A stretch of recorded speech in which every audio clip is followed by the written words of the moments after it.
High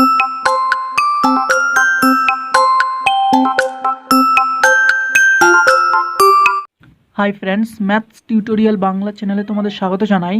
তো আজকে আমি দেখো 2023 সালে তোমরা যারা মাধ্যমিক পরীক্ষা দেবে তোমাদের জন্য বাংলা বিষয়ের কবিতার সম্পূর্ণ সাজেশন নিয়ে এসেছি। এছাড়াও কবিতার সাথে সাথে আমি তোমাদের কনিরও সাজেশন দিয়েছি এখানে, ঠিক আছে? তো তোমরা ভিডিওটা সম্পূর্ণ দেখবে। এখানে যে কোশ্চেনগুলো আছে খুব গুরুত্বপূর্ণ কোশ্চেন, একদম বাছাই করা ফাইনাল পরীক্ষার উদ্দেশ্যে কোশ্চেনগুলি করা হয়েছে। তোমরা ভিডিওটা শেষ পর্যন্ত দেখতে থাকো। আর একটা কথা, প্রথমবারের মতো যারা তোমরা আমার চ্যানেলে ভিজিট করছো তারা অবশ্যই এই ম্যাথস টিউটোরিয়াল বাংলা চ্যানেলটিকে সাবস্ক্রাইব করে যাবে এবং পাশের ঘন্টাটিকে বাজিয়ে রাখবে এই ধরনের আরও সাজেশন পাওয়ার জন্য। তো দেখো আমি একে একে আলোচনা করছি। তো দেখো ফার্স্ট কবিতা তোমাদের যেটা আছে সেটা হচ্ছে অসুখী একজন। তো অসুখী একজন থেকে 5 মার্কসের কী কোশ্চেন হতে পারে দেখো। অসুখী একজন থেকে 5 মার্কসের কোশ্চেন বেশি দিইনি, ঠিক আছে? এখান থেকে 5 মার্কসের আসার বেশি সম্ভাবনা কম, তাই যে দুটো দিয়েছি সেই দুটোই ভালো করে করবে, এর বাইরে করার কোনো দরকার হবে না। 1 নম্বর দেখো, অসুখী একজন কবিতার মূল বিষয়বস্তুটি নিজের ভাষায় লেখো, অথবা এটাকে ঘুরিয়ে দিতে পারে, অসুখী একজন কবিতা অবলম্বনে যুদ্ধের পরিণতি ব্যাখ্যা করো। একই কোশ্চেন, ঠিক আছে? এই কোশ্চেনটা খুব গুরুত্বপূর্ণ, তোমরা ভালো করে রাখবে এবং এখান থেকে একটাই বড় কোশ্চেন 5 নম্বরের ফাইনালের জন্য। এছাড়া 3 নম্বরের কী করবে দেখো। 1, অসুখী একজন কবিতায় কাকে কেন অসুখী বলা হয়েছে। 2, তারপর যুদ্ধ এলো, কোন যুদ্ধের কথা বলা হয়েছে, যুদ্ধের বর্ণনা দাও। এই বড় কোশ্চেনটা করলে নিশ্চয়ই দুইয়ের দাগেরটাও করতে পারবে। 3, রক্তের একটা কালো দাগ আছে, কোন রক্তের দাগের কথা বলা হয়েছে, উক্তিটির তাৎপর্য বিশ্লেষণ করো। 4, মেয়েটির মৃত্যু হলো না, মেয়েটির মৃত্যু না হওয়ার কারণ কি, উক্তিটির তাৎপর্য বিশ্লেষণ করো। 5, তারা আর স্বপ্ন দেখতে পারলো না, তারা কারা, কেন তারা স্বপ্ন দেখতে পারেনি। 6, নেমে এলো তার মাথার উপর, কারা কিভাবে মাথার উপর নেমে এসেছিল।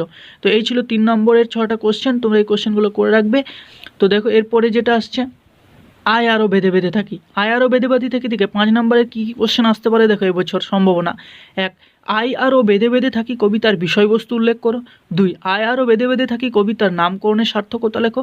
3, আয় আরও বেঁধে থাকি কবিতার কবি কিভাবে একসঙ্গে থাকার পরামর্শ দিয়েছেন তা নিজের ভাষায় উল্লেখ করো। এই 3টে কোশ্চেন দিয়েছি, এই 3টে যদি ভালো করে করে থাকো তাহলে এর মধ্যে থেকেই পাবে, ঠিক আছে, ফাইনাল পরীক্ষাতে। 3 নম্বরের 1, আমাদের পথ নেই কোনো, কাদের কথা বলা হয়েছে, উক্তিটির তাৎপর্য বিশ্লেষণ করো। 2, আমাদের ডান পাশে ধস, এখানে আমাদের বলতে কবি কাদেরকে বুঝিয়েছেন, তাদের অবস্থান সম্পর্কে তিনি কি বলেছেন। 3, পৃথিবী হয়তো বেঁচে আছে, পৃথিবী হয়তো মরে গেছে, উক্তিটির তাৎপর্য বিশ্লেষণ করো। 4, আমাদের ইতিহাস নেই, কাদের কথা বলা হয়েছে, তাদের ইতিহাস নেই কেন, অথবা কোশ্চেনটাকে ঘুরিয়ে দিতে পারে যে আমাদের ইতিহাস নেই, উক্তিটির তাৎপর্য বিশ্লেষণ করো। 5, আয় আরও বেঁধে থাকি কবিতায় কাদের উদ্দেশ্যে, কেন কবির এই আহ্বান। 6, আমরা ফিরেছি দূরে দূরে, লাইনটির তাৎপর্য বিশ্লেষণ করো। তো এই ছিল আয় আরও বেঁধে থাকি কবিতা থেকে 5 নম্বর এবং 3 নম্বর কোশ্চেনের সাজেশন। তোমরা খুব ভালো করে নেবে এবং খুব গুরুত্বপূর্ণ কোশ্চেন এগুলো, ঠিক আছে? ফাইনাল পরীক্ষাতে এর মধ্যে থেকেই কমন পাবে। দেখো এবার আফ্রিকা কবিতা থেকে 5 নম্বরে কী কোশ্চেন হতে পারে। 1, আফ্রিকা কবিতায় কোন অপমানিত ইতিহাসের কথা বর্ণনা করা হয়েছে তা নিজের ভাষায় উল্লেখ করো, অথবা কোশ্চেনটাকে ঘুরিয়ে দিতে পারে, সভ্যের বর্বর লোক, সভ্যের লোককে বর্বর বলা হয়েছে কেন, অথবা কোশ্চেনটাকে ঘুরিয়ে দিতে পারে, আফ্রিকা কবিতাটির দ্বারা কবি আফ্রিকাবাসীর উপর যে অত্যাচারের কথা উল্লেখ করেছেন তা নিজের ভাষায় লেখো। আফ্রিকা কবিতা থেকে 5 নম্বরের একটাই কোশ্চেন, কিন্তু 3ভাবে কোশ্চেনটা আসতে পারে, ঠিক আছে? 3 নম্বরগুলো কী হতে পারে দেখো। 1, দাঁড়াও ওই মানহারা মানবীর দ্বারে, এখানে কবি কাকে দাঁড়াতে বলেছেন, উক্তির তাৎপর্য বিশ্লেষণ করো। 2, এলো ওরা লোহার হাতকড়ি নিয়ে, ওরা বলতে কাদের বোঝানো হয়েছে, উক্তির তাৎপর্য বর্ণনা করো। 3, অশুভ ধ্বনিতে ঘোষণা করলো দিনের অন্তিমকাল, তো কবিতায় কোন অশুভ ধ্বনির কথা উল্লেখ করা হয়েছে, উক্তির তাৎপর্য বর্ণনা করো। 4, নখ যাদের তীক্ষ্ণ তোমার নেকড়েজ, এখানে কাদের কথা বলা হয়েছে, উক্তির তাৎপর্য বিশ্লেষণ করো। 5, হাই ছায়াবৃত, উক্তিটির তাৎপর্য বিশ্লেষণ করো, ঠিক আছে? অর্থাৎ এই লাইনটা যেখানে আছে সেই লাইনটাকে তোমাদের বিশ্লেষণ করতে হবে 3 নম্বরের জন্য। 6, ছিনিয়ে নিয়ে গেল তোমাকে উদ্যান্ত সেই আদিম যুগে, উক্তিটির তাৎপর্য বিশ্লেষণ করো। মনে রাখবে তোমাদের মাধ্যমিকের কোশ্চেন কিন্তু এইভাবেই আসে, প্রত্যেকটা কবিতা থেকে লাইন তুলে দেওয়া হয় এবং তার তাৎপর্য বিশ্লেষণ করতে দেওয়া হয়, ঠিক আছে? সেই জন্যই আমি কোশ্চেনগুলো সেইভাবেই করেছি। এটা ছিল আফ্রিকা কবিতা থেকে 5 নম্বর এবং 3 নম্বর কোশ্চেনের সাজেশন, ঠিক আছে? এরপরে দেখো অভিষেক। তো অভিষেক কবিতা থেকে 5 নম্বরের কোশ্চেনগুলো কী করবে দেখো।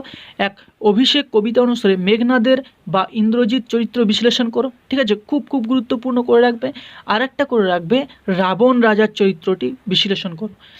3 নম্বর কী করবে, নমি পুত্র পিতার চরণে, অর্থাৎ পিতা ও পুত্রের কথোপকথনটি নিজের ভাষায় উল্লেখ করো।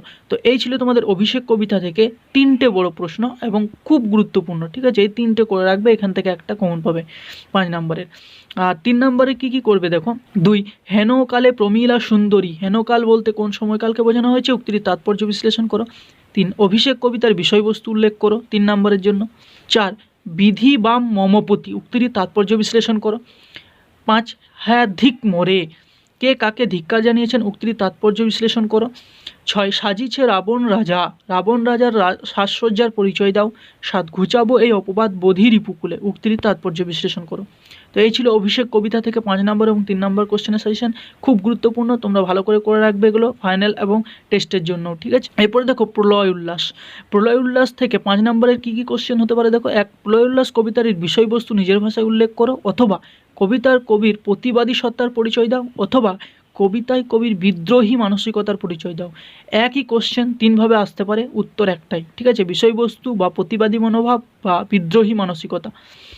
এটাই ছিল তোমাদের বড় কোশ্চেন 5 নম্বরের প্রলয় উল্লাস থেকে, এটাই করলে কমন পাবে। আর 3 নম্বরের কি করবে দেখো, 3 নম্বরের 1 অট্টগোলের হট্টগোল স্তব্ধ চরাচর, উক্তির তাৎপর্য বিশ্লেষণ করো। 2 তোরা সব জয়ধ্বনি কর, তোরা কারা, কিসের জয়ধ্বনি করতে বলা হয়েছে তা কবিতা অনুসরণে লেখো। 3 সর্বনাশের জ্বালামুখী, উক্তিটির তাৎপর্য বিশ্লেষণ করো। 4 মাভই জগৎ জুড়ে প্রলয় এবার ঘনিয়ে আসে, তাৎপর্য বিশ্লেষণ করো। 5 ভাঙ্গা গড়ার খেলা জেতার কিসের তবে ডর, উক্তিটির তাৎপর্য বিশ্লেষণ করো। তো এই ছিল প্রলয় উল্লাস থেকে 5 নম্বর এবং 3 নম্বর কোশ্চেনের সাজেশন। এরপরে দেখো অস্ত্রের বিরুদ্ধে গান, অস্ত্রের বিরুদ্ধে গান থেকে একটাই বড় কোশ্চেন আছে, একটাই করবে এখান থেকে যদি পড়ে, এটাই, এর বাইরে হবে না, ঠিক আছে? সেটা হচ্ছে অস্ত্রের বিরুদ্ধে গান কবিতার বিষয়বস্তু উল্লেখ করে তা নিজের ভাষায় লেখো, অথবা যুদ্ধবিরতি মানসিকতা কবিতায় কিভাবে ফুটে উঠেছে তা আলোচনা করো। এটাই ছিল অস্ত্রের বিরুদ্ধে গান কবিতায় 5 নম্বরের কোশ্চেন। একটাই কোশ্চেন দুভাবে দিতে পারে, উত্তর একটাই হবে। তো খুব গুরুত্বপূর্ণ, এটা যদি করে নিও তাহলে এর বাইরে বড় কোশ্চেন কিছু হয় না অস্ত্র বিরুদ্ধে গান কবিতায়, ঠিক আছে? 3 নম্বরের দেখো, 3 নম্বরে লাইন ধরে কোশ্চেন হয়। 3 নম্বরে কি হতে পারে। 1 অস্ত্রের বিরুদ্ধে গান কবিতায় অস্ত্র কিসের প্রতীক, কবি কিভাবে অস্ত্রকে প্রতিষ্ঠা করেছে তা নিজের ভাষায় বর্ণনা করো। 2 গানকে কবি কিভাবে অস্ত্রের বিরুদ্ধে হাতিয়ার করে তুলেছেন তা নিজের ভাষায় উল্লেখ করো। 3 হাত নাড়িয়ে বুলেট তাড়াই, উক্তির তাৎপর্য বিশ্লেষণ করো। 4 বর্ম খুলে দেখো আদুর গায়ে, আদুর শব্দের অর্থ কী, উক্তির তাৎপর্য বিশ্লেষণ করো। 5 গান তো জানি একটা দুটো, আঁকড়ে ধরে সে কর্কুটো, উক্তির তাৎপর্য বিশ্লেষণ করো। 6 মাথায় কত শকুন বাচিল, আমার শুধু একটা কোকিল, উক্তিটির তাৎপর্য বিশ্লেষণ করো। তো এই যে লাইনগুলো বললাম খুব গুরুত্বপূর্ণ লাইন, এগুলো তোমরা করে রাখবে, এখান থেকে 3 নম্বরের কোশ্চেন একটা তোমরা পেয়ে যাবে। এরপরে দেখো সিন্ধু তীরে কবিতায় তোমরা বড় কোশ্চেন যেটা করবে সেটা হচ্ছে 1 সিন্ধু তীরে কবিতার প্রধান 2 চরিত্র পদ্মা ও পদ্মাবতীর পরিচয় দাও, ঠিক আছে? খুব গুরুত্বপূর্ণ। আর একটা করবে পঞ্চকন্যা পায়লা চেতন, পঞ্চকন্যাকে তারা কিভাবে চেতন ফিরে পেল। এই দুটো কোশ্চেন তোমরা খুব ভালো করে রাখবে 5 নম্বরের জন্য, ঠিক আছে? 3 নম্বরের জন্য কি করবে দেখো। 1 সিন্ধু তীরে রহিছে মাঞ্জস, তো মাঞ্জস শব্দের অর্থ কি, উক্তির তাৎপর্য বিশ্লেষণ করো। 2 অতি মনোহর দেশটির পরিচয় দাও। 3 সিন্ধু তীরে কবিতায় কবি বিধাতার প্রতি কিসের প্রার্থনা করেছেন তা উল্লেখ করো। 4 দেখিয়া রূপের কলা বিস্মিত হইল বালা, উক্তির তাৎপর্য বিশ্লেষণ করো। 5 বিধি মোড়ে না করো নৈরাস, উক্তিটির তাৎপর্য বিশ্লেষণ করো। তো এই ছিল সিন্ধু তীরে থেকে 5 নম্বর এবং 3 নম্বরের সম্পূর্ণ সাজেশন, ঠিক আছে? তোমরা এই যে কবিতাগুলো যে কোশ্চেনগুলো বললাম, এই কোশ্চেনগুলো যদি তোমরা ভালো করে প্র্যাকটিস করো তাহলে এর বাইরে কোনো কোশ্চেন হবে না ফাইনালে, কিন্তু এই মধ্যে থেকে তোমরা কমন 100% শিওর তোমরা ফাইনালে পরীক্ষায় কোশ্চেন কমন পাবেই, ঠিক আছে?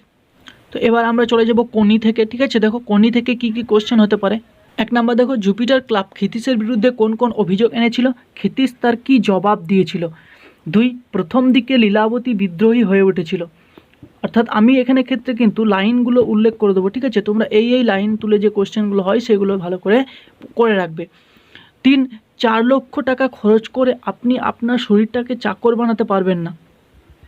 4 পানির জন্য ক্ষিতিশ যে কঠোর অনুশীলনের ব্যবস্থা করেছিল তার পরিচয় দাও। 5 মেডেল তুচ্ছ ব্যাপার, কিন্তু একটা দেশ বা জাতির কাছে মেডেলের দাম অনেক।